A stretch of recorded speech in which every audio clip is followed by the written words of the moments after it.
Bom dia, boa tarde, boa noite. Estamos quase dezembrando. Final de ano, estamos começando aí já nos preparativos, Natal, Ano Novo. Se começa, né, um pouco mais cedo, principalmente aqueles que têm mais consciência da vida, né, não deixa tudo para a última hora. E eu acho que a gente precisa, sim, falar sobre esse assunto. E nós estamos aqui, MBCVcast, segunda-feira pela manhã, 9 horas, num tete-a-tete com o apóstolo Neuci José Rorato, falando sobre coisas que foram, são e serão, porque isso é importante para a gente se contextualizar e não tomar decisões erradas. Bom dia, pastor, tudo bem? Bom dia, pastor Eliane, tudo bem? Pois é... A única coisa que eu não acho bem, pastor, é a velocidade com que os dias estão passando. Bom, para mim é bom, porque quanto mais perto, quanto maior é a vida, a idade, o tempo, mais perto estamos do céu, da recompensa, da vida eterna. Então as pessoas acham que porque o velho tem pouco tempo de vida, que nada, a melhor vida eu estou vivendo, porque eu estou próximo a ser promovido. Mas depende, né? Tem gente que fica, né? Tem gente que fica contando os dias porque não aguenta os problemas, né, pastor? E às vezes é jovem. Sim. A pessoa é jovem e ela está contando os dias para que alguma coisa aconteça, que seja levada dessa terra, porque não consegue suportar os problemas. Mas eu acho que envelhecer com saúde, com entendimento, com sabedoria, na presença de Deus, é diferente, né? É diferente. É diferente, sim. As experiências da nossa fé, os resultados do nosso relacionamento com Deus, os resultados que nossos desafios deixaram, essas obras falam por nós, lembram de nós e também traz para nós motivos de alegria, porque nós nos avaliando, eu me avaliando, quem eu era, da onde eu vim, com que condições fiz o que fiz, cheguei aonde cheguei, só a graça, só a graça. E nisso tudo a gente aprende algo interessante. Que muitas vezes a gente acha que a vida não tem sentido. Não, tem. Dê sentido a ela, porque Deus é sábio e Deus não fez mau investimento quando lhe chamou, quando me chamou, quando nos chamou, quando nos oportunizou um espaço no seu reino para a gente fazer parte da sua gestão. Como é que Deus governa na terra? Através daqueles que são chamados, que obedecem o chamado e que estão a serviço de soluções, estão para ser a solução. Por exemplo, quando a pessoa está em dificuldade, ela ora, ela busca Deus. Deus não vem de lá e te dá o que você precisa. Deus manda alguém, Deus levanta alguém, Deus usa alguém. Então, assim como eu tenho sido usado, você, pastora, tem sido usado, você que nos assiste tem sido usado para atender necessidades, nós estamos, sim, a serviço do reino. Só que para nós não perder nossa fé, nossa esperança, nossa recompensa, não perdermos o nosso futuro, temos que cuidar para não mudar valores e nem princípios. O diabo é muito esperto. Ele tem experiência milenar. Ele não vai te derrubar com uma rasteira, não. Mas ele sempre procura levar as pessoas a se desleixarem, a diminuir o amor, diminuir a disposição para servir, diminuir o fervor, as perspectivas com respeito a vida. E é dessa maneira. Então, o tempo passa rápido, mas Deus continua com a gente. É isso aí, amém. Muitas vezes as pessoas começam a envelhecer e começam a entrar em crise, né, pastor? Por quê? Porque não tem em quem apoiar a sua existência, né? Então começa a crise dos 60, a crise dos 70, a crise dos 80, até que, né? Então a gente pode viver uma vida boa, uma vida, claro, de problemas sempre, né? Mas porque isso faz parte da vida. Viver às vezes o problema ele vem como oportunidade, às vezes ele vem como uma ação mesmo, querendo desistir, desanimar, mas a gente precisa ter esse discernimento, e isso vai ser a vida toda, e por isso que a gente precisa ter maturidade emocional, porque quando tu tem maturidade emocional, tu sabe que esse problema veio e não é o último. Exatamente. Ultrapassa ele, vai ter outro depois, mas esse aqui você ultrapassou, né? Então, pastor, dentro desse nosso último mês, uma das coisas que eu tenho visto, né, principalmente eu ando muito por aí e faço alguns planejamentos estratégicos junto com algumas pessoas, algumas igrejas e tal. E agora, recentemente, eu estive numa cidade onde fazia planejamento estratégico com eles, e eles disseram assim, não, pastora, dezembro não coloca nada, nem dezembro nem janeiro, porque as pessoas somem até da igreja. Eu disse, como assim até da igreja? Sim, eles acham que férias é férias até da igreja, né? E aqui no nosso Rio Grande, nós também começamos com esse hábito, essa cultura de no período de dezembro, janeiro, fevereiro não tanto, porque as pessoas retornam por causa das escolas, né? Mas dezembro e janeiro tem sido um tempo difícil, porque muita gente vai para as férias, pastor, e ela não volta nunca mais. E aí? A gente precisa ter fé para ter férias? Precisamos ter entendimento. Trabalhar o entendimento. A cultura do final do ano é férias, são encerramentos, e aí vem planejamento de passeio, de viagens, de visitas, enfim. Mas se esquecem que o reino de Deus ele é perpétuo, ele é sempiterno, ele é de janeiro a dezembro, ele é do nosso nascimento à eternidade adentro. Mas como é que a gente pode vencer uma cultura criada pelo mundo? Essa história aí de dezembro, de janeiro, a igreja não ter atividades, isso é influência do mundo. E quando a igreja se deixa atingir por esta influência, que autoridade tem essa igreja para a mudança? Quando que essa igreja terá uma cultura que venha sobrepujar, venha influenciar, venha superar a cultura do mundo? É dessa maneira que a gente precisa começar a avaliar.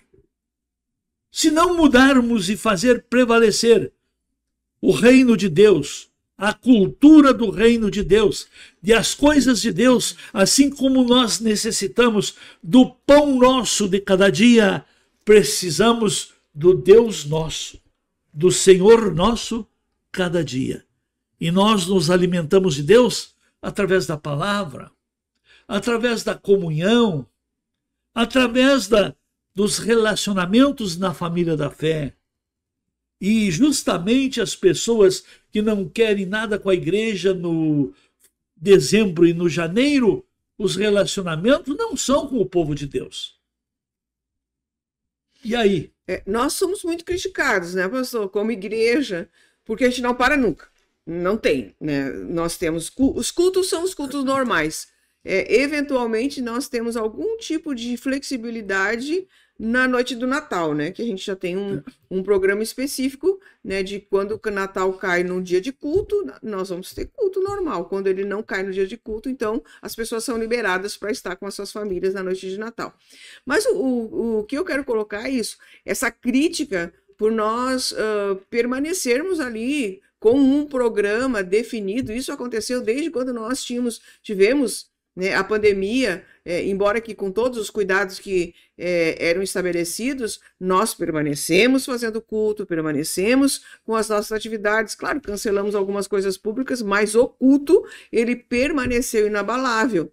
Então, a gente tem essas críticas por permanecer. Mas uma das coisas, né, e o senhor pode chancelar isso que eu estou dizendo, que nós percebemos, eu pelo menos percebo isso, é que principalmente nesses períodos de Natal, de Ano Novo, de férias, nós temos muitos visitantes de outras igrejas, porque as suas igrejas estão com as portas fechadas, estão de férias. O pastor, como é que se diz, seguiu a cultura do mundo.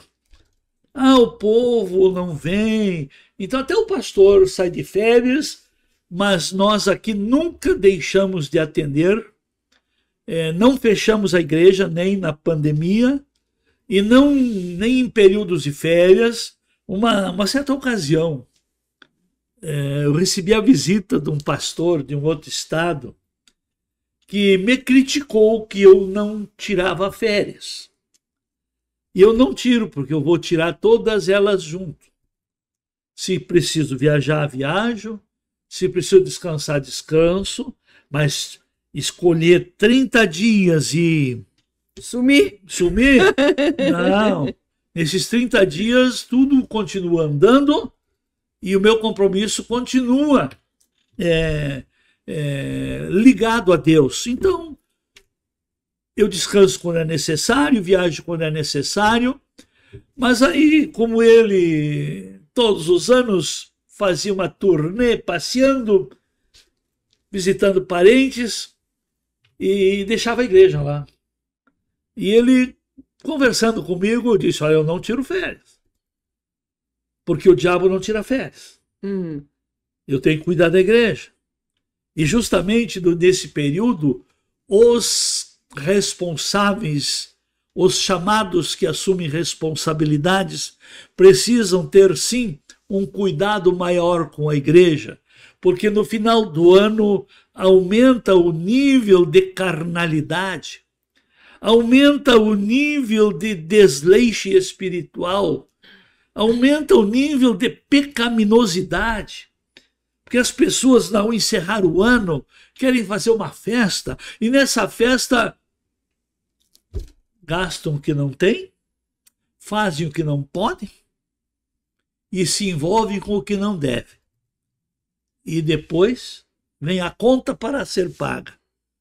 Então, nesse período, a igreja precisa de uma cobertura, de um cuidado. Se você ama a Deus, ama o reino de Deus, é justamente nesse final de ano, mantenha o seu compromisso, mantenha o seu relacionamento diário com Deus. Cuidado, não troque o relacionamento com Deus por uma noitada, por uns momentos de prazeres, por umas ilusões aí de viagens aí, que a viagem, o passeio, ele é muito lindo antes. Depois que fez, não era aquilo. Então nessas fake eu parei de cair. Então eu prefiro continuar o meu compromisso, porque vale a pena, sim. Para cair é fácil. Para se levantar, olha, para lhe derrubar, tem muita gente incentivando, lhe convidando, até lhe patrocinando. Mas a hora que você estiver numa situação em dificuldades, quem estenderá a mão para você? Então é tempo de cuidar melhor a vida, e principalmente a vida espiritual. E justamente no final do ano se celebra o nascimento do Salvador do mundo. E nas festas de finais de ano é o menos honrado nas festas de família, de amigos, de eventos. E as igrejas, a nossa, não tanto. Mas a maioria das igrejas ficam vazias.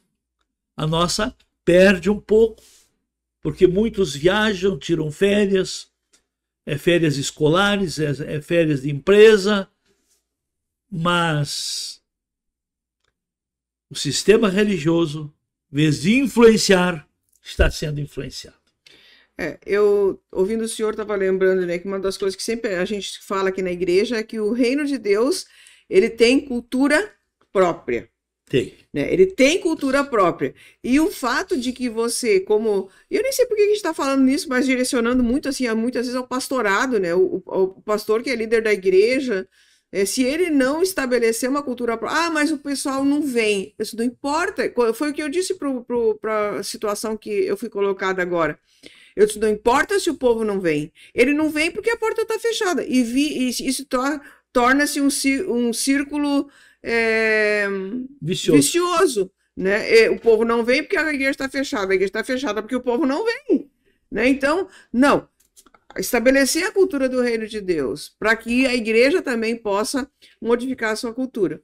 E eu queria também só dizer, o pastor falou que ele não tira férias e tal, mas a gente não é contra o descanso e a gente não é contra férias, não. Né, pastor? O pastor Neuci, ele tem lá seus momentos onde ele tira o descanso dele, e todos devem ter, porque inclusive é bíblico, mas a questão aqui é quando você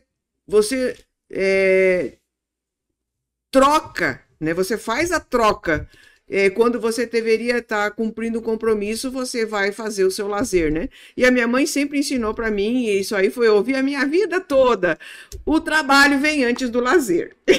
Só o que eu ouvi a vida toda. O trabalho vem antes do lazer. Depois que você cumpriu o seu trabalho, aí você pode sair para fazer o lazer de consciência tranquila, porque você fez e cumpriu o seu compromisso, né? Então, isso vale para todos os níveis, não só para a ovelha, mas também para o pastor, que muitas vezes tem se deixado levar por essa cultura que nós vemos que não é uma boa cultura. Agora, nós também hoje, pastor, a gente precisa também admitir que muitas pessoas vão fazer suas viagens, porque é férias, enfim, escolares, etc., né? Mas a gente aqui na igreja, e muitas igrejas hoje têm, a possibilidade de as pessoas olharem o culto via web, e isso a gente percebe também aqui na igreja, que durante esses meses de dezembro e janeiro, o nosso número de visualizações ele aumenta bastante. Isso também é uma oportunidade que a pessoa tem, que embora ela não esteja na cidade, ela possa estar dando continuidade àquilo que está sendo ministrado no púlpito da igreja, que também é uma coisa. Só que assim, a pessoa quando sai de férias, pastor, o senhor me corrige aí, mas o que eu percebo, ela perde totalmente a disciplina, ela perde totalmente, é como se a senhora, eu não quero horário para nada, né? Aí quando chega domingo, ela não consegue ver o culto, porque o culto é às 8 da manhã, mas ou então ver depois, enfim, né? Mas assim, não perder os bons hábitos.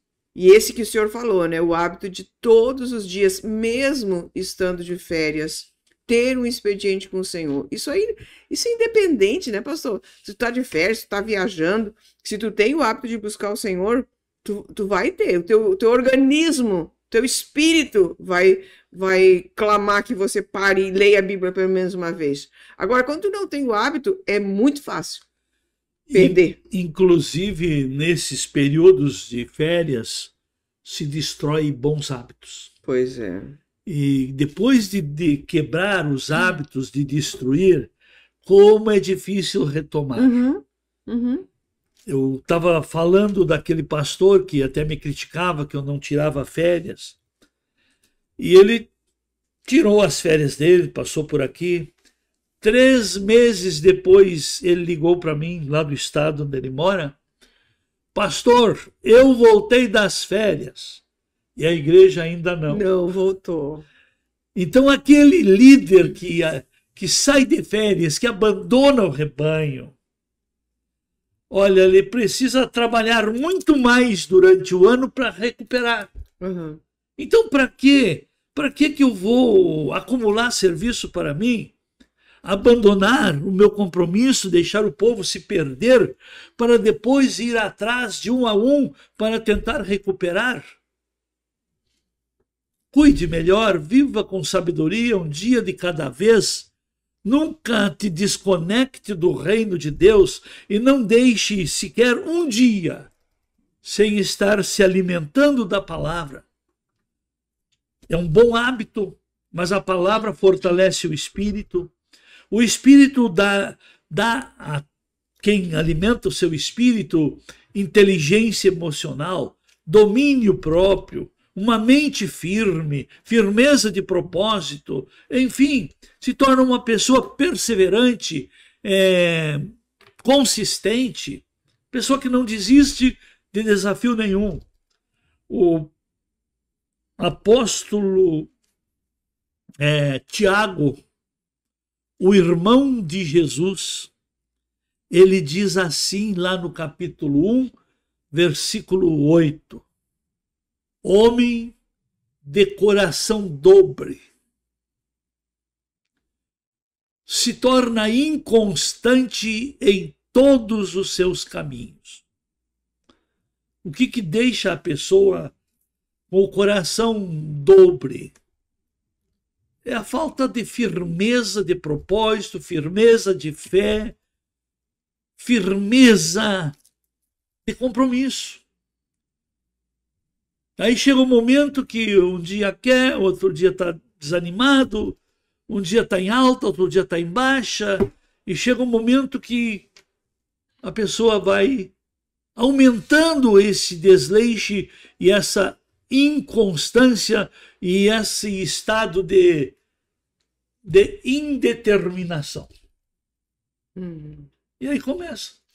Porque não é também só essa parte espiritual que a gente está falando, né? Mas assim, ó, no final do ano, tudo é propício para te gastar muito dinheiro também. Gastar o que não tem? Gastar o que não tem para agradar aqueles que nem gostam de você, né? Porque é presente, a viagem... eu estava ouvindo alguém falar esses dias que disse assim, não venha me dizer que você viaja para descansar, porque ninguém viaja para descansar, porque você anda... Se você compra um pacote, pastor, por exemplo, vai para algum lugar, tem horário para levantar para pegar o ônibus para fazer os tours. Quer dizer, tu nunca descansa. Ou então tu vai para algum lugar, tu quer conhecer, então tu caminha. Ninguém viaja para descansar, na verdade. Poucos, né? E tem sabedoria. Então, você vai gastar, você não vai conseguir descansar e automaticamente você começa a sentir essa questão financeira também. Então, você já não busca Deus porque você perdeu, distraiu e perdeu a sua agenda, os seus hábitos. Você gasta mais do que você gostaria de gastar. Porque normalmente, quando vai com a família, a mulher quer uma coisa diferente, os filhos querem comer sorvete toda hora, então você vai gastando, né? E também quando você retorna vazio, você retorna sem dinheiro, você começa a se perguntar por que você fez isso contigo mesmo? Por que eu fiz isso comigo?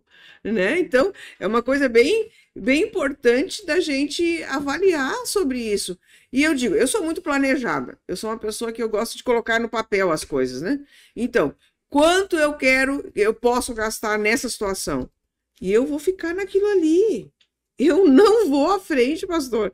Mas assim, mas é uma questão de ter um posicionamento, né? Para não ficar nesse estado que o senhor disse, de indeterminação. Infelizmente, a maioria dos cristãos que tiram férias espiritual entram por esse caminho. Infelizmente. Sem falar da degradação moral, que daí já é outra coisa. É, né? Outra história. Começa a conhecer gente nova. Por exemplo, saem para descansar, para voltarem melhor das férias, como família, como vida conjugal, e nada disso acontece. Também tem isso. Tem muita coisa aí que quando se tornam ociosos, não sabem o que vão fazer, começam a desenterrar o passado. Começam a buscar coisas lá do passado. A vida não ficou para trás. Nossa vida está pela frente. O seu bem-estar, sua felicidade, sua paz, não é o passado que tem a ver. É o seu presente e o seu compromisso com o futuro. E quem tem compromisso com o futuro não se excede, não gasta mais do que pode, não ostenta o que não tem. Esse é o problema. Uhum. Tá? O amigo foi, né, pastor?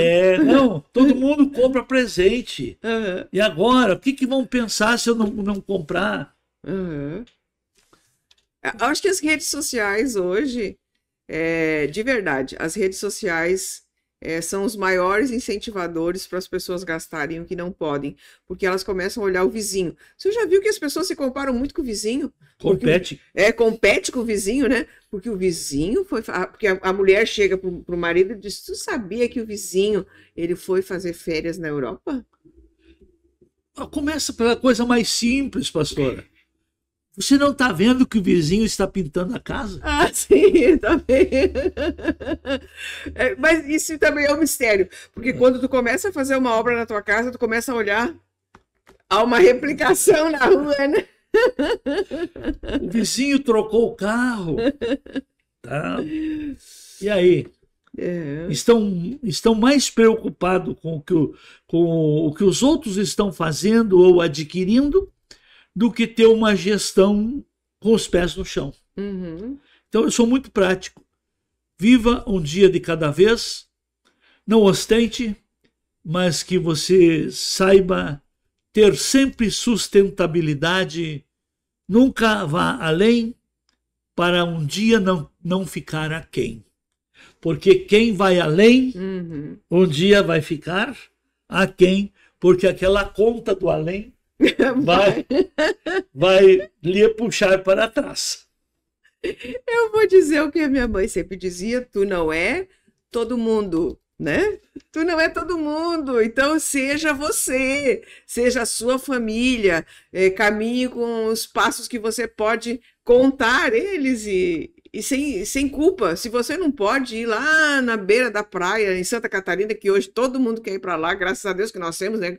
Parabéns para os catarinenses, mas se você não pode ir lá, vá aqui pertinho, em algum lugar que nós tenhamos mais próximo. Faça uma análise do seu orçamento. E caminhe diariamente com as 3 áreas debaixo de sua gestão, cuidando da vida espiritual, cuidando bem dos que dependem de você e também daqueles que você também é responsável, e cuide bem da sua vida material. Porque não existe milagre para a vida material. Existe bênção que faz a vida material prosperar. Mas o que gera bênção na vida material é o relacionamento com Deus. Porque Deus não está alheio de seus desejos, de seus sonhos, de suas realizações. Deus deseja o bem também para você. Mas, acima de tudo, Ele deseja que você use a sabedoria também para desfrutar o bem. Um bom planejamento para este final de ano. Amém. Tchau, gente. Até a próxima.